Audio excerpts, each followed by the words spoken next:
Hey, pre-algebra students, it's Mr. Elting here with you, trying to help you with number 1 on the Transversals test review. So here's the deal.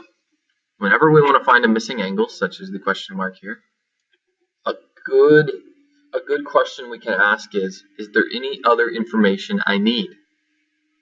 And in this case, you're going to end up actually using the other two angles in the triangle and add those up to 180. But let's say you don't know that.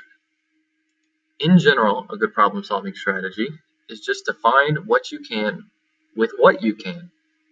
Now, what I mean by that is, are there any angles in this figure that we can find, maybe that aren't the question mark, but maybe they'll help us find the question mark later on. Are there any missing angles? And the answer is yes.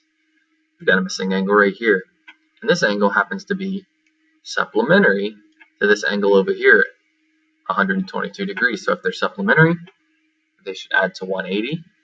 If you want to know what adds to 180 to give you with 122, then you need to subtract them, take the difference. If you just do this pretty basically, you should see that this is going to end up being 58. And so now we know this angle is 58, because again, these two will add to 180. Well, that's all good and fine. There's one more step to this we need to know before we can actually find what the question mark is. And that is, what do the three angles in a triangle add up to? I think you know that. If you don't, perhaps you should Google it. What do the interior angles of a triangle add up to? I think you can figure this one out from here.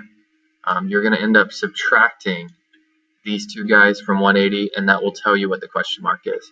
Hopefully that helps. If you're still confused, make sure you hit me up via the course website or an email, and I'll be happy to help you. Thanks.